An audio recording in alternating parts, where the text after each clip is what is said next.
Now that you've established your vision, mission, and strategic objectives, the next step is to choose the right strategic path forward. In this lesson, we'll explore the three primary types of strategic options available to organizations: growth, stability, and retrenchment. We'll define each, look at when they're typically used, and go through examples to bring them to life. By the end, you'll be better prepared to identify which approach is best aligned with your organization's current reality and future ambition. Let's start with growth strategy. This is the most commonly pursued path, especially in competitive or rapidly evolving industries. Growth strategies focus on expanding product lines, entering new markets, acquiring other businesses, or boosting market share. They're chosen when organizations have the internal capacity and external conditions support expansion.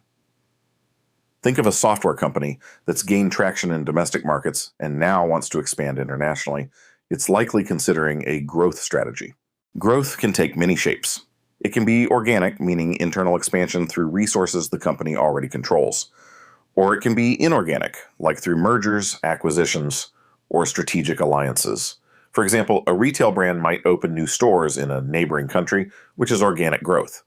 But if that same company buys a local chain in that country, that's inorganic. Both approaches have benefits and risks and require different levels of investment and integration.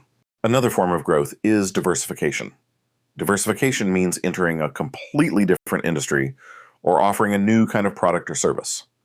This is typically higher risk, but potentially higher reward. A classic example is a car manufacturer creating an electric battery division. That's still related to their core business, but a step toward future-proofing and entering a new technology space. Diversification can be related, where there's some strategic fit, or completely unrelated, which is rare but not unheard of. However, not all organizations are looking to grow all the time. That brings us to stability strategies. Stability is about maintaining current levels of performance without significant growth or cutbacks. This approach is chosen when the external environment is stable, or when growth would introduce more risk than benefit. For example, a nonprofit that's operating efficiently and meeting its goals may choose to maintain its current size and scope rather than expand too quickly. Stability strategies are often underestimated, but they can be a smart choice. They allow leaders to consolidate gains, improve efficiencies, or stabilize after a major change. Picture an organization that's just gone through a merger. They might choose stability for a year to focus on integration, culture alignment, and systems harmonization before attempting any rapid expansion. Now let's turn to retrenchment strategies. These involve cutting back, scaling down, or entirely exiting parts of the business.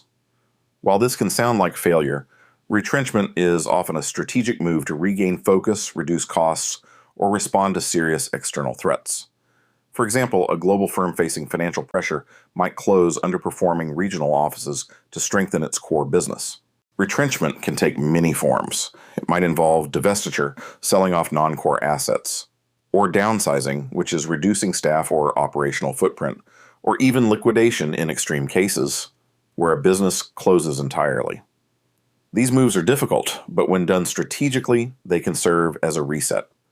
Companies like IBM and Ford have both undergone retrenchment phases in their histories and have come out stronger and more focused. Choosing between growth, stability, and retrenchment isn't always a binary decision. Sometimes, organizations blend elements of different strategies. For instance, a company might pursue growth in one business unit while retrenching in another, or focus on stability in its main market while testing new growth initiatives in a smaller segment. Strategy doesn't happen in a vacuum. It's always shaped by internal readiness and external realities. So how do you choose the right strategic option? Start with data. Use the environmental analyses we discussed, like SWOT, strengths, weaknesses, opportunities, threats, or PESTLE, political, economic, social, technological, environmental, legal. Layer on financial performance, customer trends, competitor activity, and internal capacity. Taken together, these insights guide whether you should advance, hold, or pull back. Also, consider the risk tolerance of your organization and its stakeholders. Some industries, like tech, reward bold growth and innovation. Others, like utilities or government services, prioritize stability and public trust. Timing matters too. In economic downturns, retrenchment may be realistic. In boom periods, growth may be the logical next step. Understanding your strategic context helps determine your strategic direction. Leadership alignment is essential. Choosing a strategy isn't just an analytical exercise, it's an emotional and cultural one as well. Does your leadership team agree on the company's long-term aspirations? Are they aligned on what the organization is capable of right now? Misalignment here can lead to confusion, poor execution, and lost momentum, even if the strategy on paper looks sound. Let's not forget how execution influences strategy selection. You may want to grow and enter 3 new markets, but if your teams are stretched thin or your systems aren't scalable, growth may backfire. The best strategies are grounded in realism and organizational self-awareness. That requires listening closely to people on the ground and involving them early in the decision-making process. Finally, strategic options aren't fixed forever.